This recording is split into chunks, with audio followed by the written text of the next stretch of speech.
말씀 시편 16편입니다.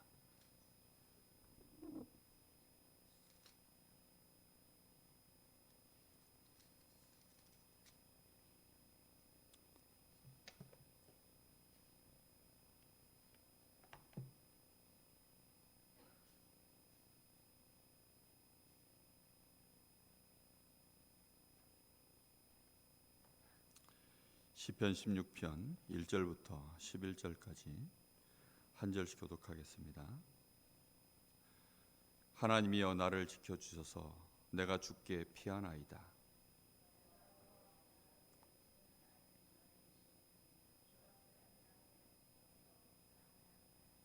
땅에 있는 성도들은 존귀한 자들이니 나의 모든 즐거움이 그들에게 있도다.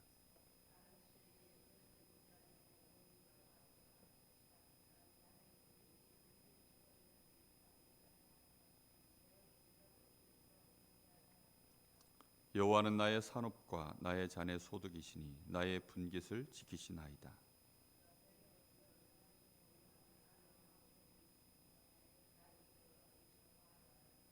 나를 훈계하신 여호와를 송축할지라. 밤마다 내 양심이 나를 교훈하도다.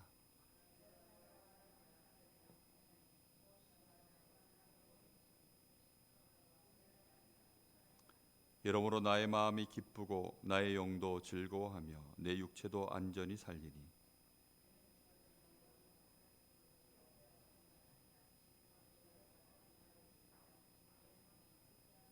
같이 봅니다. 주께서 생명의 길을 내게 보이시리니 주의 앞에는 충만한 기쁨이 있고 주의 오른쪽에는 영원한 즐거움이 있나이다. 아멘. 우리 인생이 문제가 오고 위기가 왔을 때 피할 수 있는 가장 좋은 피난처, 그것을 다윗이 알고 그것을 하나님 앞에 시로 쓴 것이 시편 16편입니다. 하나님은 우리에게 제일 처음에 율법을 먼저 주신 것이 아니고 처음부터 복음을 주셨습니다. 우리에게 먼저 주신 것이 복음이라는 그 증거들이 성경에는 계속 나오고 있죠. 창세기 3장 15절부터 시작해서 특히 새 절기가 복음을 가장 정확하게 설명하고 있습니다. 이미 유대인이고 이스라엘의 왕인 다윗은 새 절기, 그것이 어떤 역사적 유래를 갖고 있는지, 그리고 어떤 상황에서 벌어진 일인지 너무나 잘 알고 있는 사람입니다. 이 다윗이 이스라엘이 애굽에서 400년 노예되어 있을 때, 그때 하나님이 유월절 어린 양의 피로 전 이스라엘을 애굽에서 출애굽을 시키고 그 광야길을 걸어가고 있는 동안에 주의 성령께서 함께 하시는 이 맥추절, 오순절의 역사, 그리고 하나님이 이스라엘을 끝까지 책임지시는 수장절의 축복, 이런 비밀들을 다윗은 이미 알고 있는 거죠. 그러다 보니까 그의 인생 속에 위기가 올 때마다 다윗은 사람에게 쫓아가서 사람에게 자기의 사정을 아뢰고 사람에게 숨는 것이 아니라 하나님께 항상 피하여서 하나님을 향한 것입니다. 그런데도 불구하고 우리가 이렇게 완벽한 축복을 받았지만 사실은 우리의 생이 내가 육신을 가지고 있는 한, 또 세상에서 살아가고 있는 한은 마귀가 분명히 활동하고 있기 때문에 어려움이 올 수밖에 없는 거죠. 언약 붙잡은 백성이라고 어려움이 없는 것이 아닙니다. 하물며 복음 밖에 있는 사람들, 언약이 희미한 자들에게는 문제가 오는 거, 위기가 오는 거 사실은 당연하겠죠. 우리 자신이 복음 안에 있는데 왜 나에게는 이런 문제가 옵니까? 나는 하나님의 자녀 맞는데 왜 이렇게 어려움이 옵니까? 그래서 하나님이 우리에게 주신 것이 복음입니다. 이 복음 가지고 우리가 분명히 하나님 앞에 서야 되겠습니다. 문제가 오면 불신자처럼 그렇게 되는 사람들이 있어요. 대부분 사람들이 다 그렇게 되죠. 이익 손해의 상황이 오면 대부분 사람들이 선택을 사실상 불신자처럼 그렇게 다 합니다. 그런데 다윗은 믿음으로 하나님 앞에 그 상황에 더 나아가는 것입니다. 욥이나 이런 다윗, 요셉 이런 인물들은 자기에게 위기가 오고 어려움이 오면 그때 오히려 하나님을 향하여 더 찾아 들어가는 것이죠. 그래서 우리가 먼저 생각해야 됩니다. 문제가 오면 이 문제 속에 과연 하나님의 뜻이 무엇일까? 아니면 이게 사단의 역사가 아닌가? 이런 생각들을 항상 해야 됩니다. 두 가지 중에 어떤 게 맞겠습니까? 둘 다가 맞아요. 사단도 분명히 자기의 계획을 갖고 활동을 하고 있고, 하나님은 하나님의 그 속에서 하나님의 역사를 반드시 이루어 가시는 것입니다. 문제는 믿음이 없는 자들은 사단에게 당해서 문제 속에 빠져버리는 거죠. 하나님의 사람들은, 믿음의 사람들은 그 속에서 하나님의 계획을 찾는 것입니다. 사단의 올무에 걸리면 그 인생이 그때 무너지는 것이고요. 거기서 하나님을 향하여 더욱더 믿음으로 나아가는 사람들은 그때 승리하는 것입니다. 그래서 문제가 오면 그 문제는 위기가 아니고 하나님이 자기 백성과 믿음의 사람과 믿음이 없는 자를 구별해내는 중요한 시간표입니다. 우리는 그 순간에 승리할 것이냐 아니면 사단에게 속아서 무너질 것이냐, 당장은 잘 안 보여요. 우리가 갈림길에 섰다고 해서 이때 한쪽 길로 내가 선택해서 걸어갔다고 해서 그 끝을 다 보고 가는 게 아니고 끝도 안 보입니다. 다윗은 믿음의 선택을 계속하고 사울 왕은 계속 불신앙의 선택을 해나가는데 그 끝이 결국은 어떻게 됩니까? 우리가 그 끝을 잘 알고 있지 않습니까?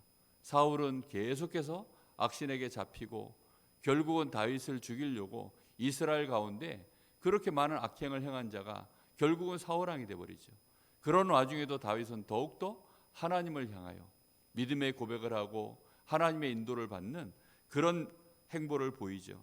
오늘 여기 말씀에 보면 다윗이 하는 기도가 나오고 있습니다.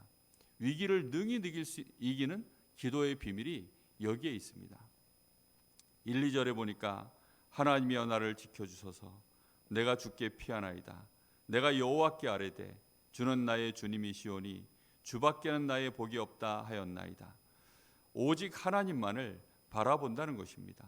다른 신에게 4절에 보니까 다른 신에게 예물을 드리는 자 괴로움이 더할 것이라. 여기저기 매달리는 것이 아니라 오직 여호와 한 분만을 나는 바라본다는 것입니다. 세상 사람들은 할 수 있는 모든 방법을 다 동원하죠. 간혹 이렇게 TV에 보면 우스갯소리로 사람들이 급할 때 아이고 하나님 부처님 뭐 이런 식으로 여러 신을 다 불러옵니다. 그 중에 하나라도 걸리라고. 그런데 다윗은 하나님이 그런 하나님이 아니라 오직 한 분밖에 없으신 하나님이심을 정확하게 알고 하나님만이 나의 피난처시요 구원자가 되십니다.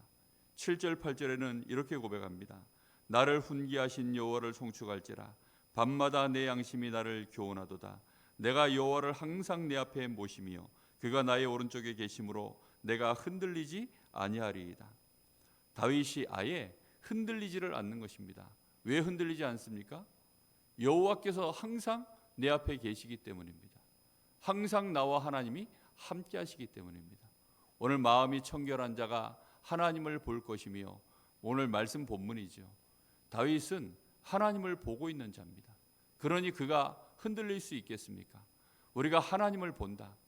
그것보다 큰 축복도 없고 그것보다 더 큰 능력은 없습니다. 다윗에게는 그게 보였기 때문에 흔들리지 않는 것입니다. 다윗의 인격으로 흔들리지 않는 것이 아니고 하나님이 함께하는 것이 보이니까요. 요셉이 감옥 안에 있을 때 하나님을 얼마나 평소에 바라봤는지 감옥으로 끌려가는 그 상황에도 믿음의 선택을 하는 것입니다. 그 증거가 무엇입니까?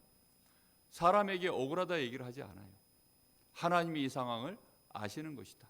하나님이 지금 나와 함께하는 것이다. 그러니 그가 억울하다 이런 변명을 하지 않습니다. 형들이 왔을 때도 형들에게 왜 그랬냐 이렇게 말하지 않습니다. 그 보디발의 아내에게 네가 나한테 왜 그랬냐 이런 내용들이 없어요. 믿음의 사람들은 과거에 지나간 일들을 가지고 해석이 다릅니다. 그때 당시에 네가 왜 이랬냐 이런 게 없어요. 그 속에서 하나님의 계획을 보고 믿음으로 인도받았고 실제 하나님이 역사하셨고 그 증거로 내가 지금 여기 있는 것이다. 전부 이렇게 고백을 하지 과거에 네가 이랬지만 내가 그때 이렇게 참아서 아니면 이렇게 인도받아서 이렇게 왔다 이런 게 아닙니다. 처음부터 하나님을 본 것입니다. 우리가 어려움이 오고 위기가 올 때 그래서 하나님께 피하는 법을 아셔야 합니다. 어떻게 피합니까? 완전 복음 속으로 들어가면 되는 것입니다. 그냥 복음이 아니라 완전히 복음 속으로 들어가면 끝나는 것입니다. 사람에게 우리가 의지하는 만큼 손해입니다. 사람에게 하소연하는 만큼 손해입니다. 그냥 완전 복음 속으로 들어가면 됩니다. 근데 그게 생각보다 어려운 일이죠. 우리의 체질은 그래도 사람에게 몇 마디 해야 마음의 속이 풀리죠. 그래도 사람이 좀 나를 알아줘야, 누가 나를 좀 위로해줘야, 그래야만 우리는 마음이 조금 풀려서 그제서야 하나님께 뭘 할 수가 있죠. 우리가 그렇게 하지 말고 완전히 하나님만을 바라보는, 하나님은 우리에게 그런 연단을 시키십니다. 사람에게 말하는 만큼이 사실 시간표가 뒤로 미뤄집니다. 하나님만을 바라보고 하나님의 인도를 받으면 거기에서 완전 승리하는 것입니다. 우리가 문제를 당하면 그 문제를 완전 복음으로 들어간다는 게 뭐죠? 그 문제 속에 복음으로 우리가 그 문제를 다시 해석하는 것입니다. 육신적으로 또는 세상의 기준으로 우리가 이게 문제다라고만 쳐다보지 말고 이게 진짜 문제냐? 하나님이 이 문제 속에 우리에게 왜 이 문제를 허락하셨냐? 그리고 복음의 눈으로 다시 보는 것입니다. 나 같은 사람도 하나님이 축복하시고 함께 하시는데 저희 인생이 하나님을 몰라서 이 사건이 하나님을 모르는 저들을 통해서 일어났구나. 우리가 다시 쳐다보면 그 속에서 하나님의 중요한 계획들이 찾아지는 것입니다. 그래서 우리가 어려움을 당할수록 거기에서 우리는 복음과 하나님의 중요한 계획들을 찾는 그런 비밀을 가져야 되겠습니다. 오늘 이 새벽에도 우리가 기도할 때 오늘 하루 종일 하나님, 내가 하나님을 바라봅니다. 오늘도 하나님 한 주간 동안 우리가 이런저런 여러 가지 문제와 또 나에게 숨겨져 있는 문제들, 여러 가지 인간관계의 문제들, 또 실제 내가 가지고 있는 질병들, 여러 가지 이유들이 있을 것입니다. 혹시 아직까지 나에게 문제가 오지 않았거나 아니면 문제가 왔는데 내가 혹시 믿음의 선택을 하지 아니하고 불신자들과 같은 그런 방법으로, 세상적인 방법으로 선택해서 혹시 걸어온 길들이 있습니까?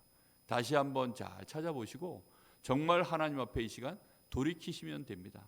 언제 하면 되느냐? 지금 하면 됩니다. 과거의 일들은 우리가 돌이킬 수 없기 때문에 사실 이제서야 돌이키면 되겠는가? 시공간을 초월하시는 하나님이 내가 지금부터 하나님을 바라보면 하나님은 지금부터 새롭게 시작하실 줄로 믿습니다. 문제는 우리는 후회만 하지 하나님을 믿지 않다 보니까 그냥 후회만 하고 안 된다라고만 생각하고 지금 이 상황을 내가 최선을 다해서 또다시 어떻게 개선해 보려고 몸부림치다가 결국은 더 무너지고 이런 일들이 반복될 뿐입니다. 지금 하나님을 바라보시면 됩니다. 지금 하나님 앞에 진실하게 고백하면 모든 것을 하나님은 새롭게 시작하실 줄로 믿습니다. 문제가 왔을 때 그때 하나님은 복음을 준비하시고 우리를 기다리시는 것입니다. 우리를 찾는 것입니다. 아담아 네가 어디 있느냐? 책망하려고 부른 것이 아니라 복음 주시려고요. 아담의 문제를 하나님의 해결책을 갖고 아담과 함께 하시려고요. 그게 우리에게 함께 하시는 하나님의 축복이요 비밀입니다. 오늘 이 새벽에도 하나님 바라보시고 정말로 하나님께 의뢰하시고 하나님의 나를 위해서 준비해 놓으신 이 복음과 그 축복과 그 성령 하나님의 계획을 따라서 승리할 수 있는 성령의 감동이 우리에게 말씀 가운데 은혜로 깨달아지시기를 예수님의 이름으로 축복합니다. 기도하겠습니다. 하나님 감사합니다. 오늘도 하루 종일 하나님을 바라보기를 소원합니다. 우리가 교회에서 예배 시간에, 기도하는 시간에, 말씀 받는 시간에, 찬양하는 시간에 그 시간이 우리의 영혼과 마음, 생각, 육신이 온전히 하나님을 향할 수 있도록 주의 성령께서 역사하시길 간절히 기도합니다. 하나님을 바라보기만 하면 그 속에서 모든 답이 있고 모든 능력이 거기로부터 나오는 줄 믿습니다. 오늘도 하나님을 바라보다가 하나님 주시는 참된 평안함이 있게 하시고 하나님 주시는 충만한 힘이 우리에게 임하는 것을 확인하고 누리는 시간 될 수 있도록 오늘 하나님 저희들의 24시를 축복하시고 순간순간을 우리 모든 성도들이 하나님을 향하여 집중할 수 있도록 역사하여 주옵소서. 모든 사단의 관계가 주 예수 이름 앞에 이 시간 결박되게 하시고 시공간 초월의 주의 역사하심으로 빛의 역사로 이 시간 하나님께서 우리 모든 성도들을 축복하시고 우리 후대들을 축복하여 주시옵소서. 지금은 우리 주 예수 그리스도의 은혜와 우리 아버지 하나님의 크신 사랑하심과 성령의 내주인도 역사하심이 오늘 이 새벽자단을 쌓고 있는 하나님의 기도의 사람들, 믿음의 사람들, 하나님의 자녀들 머리 위에 또 우리 모든 성도들 위에 이제와 영원토록 함께 계실지어다. 아멘.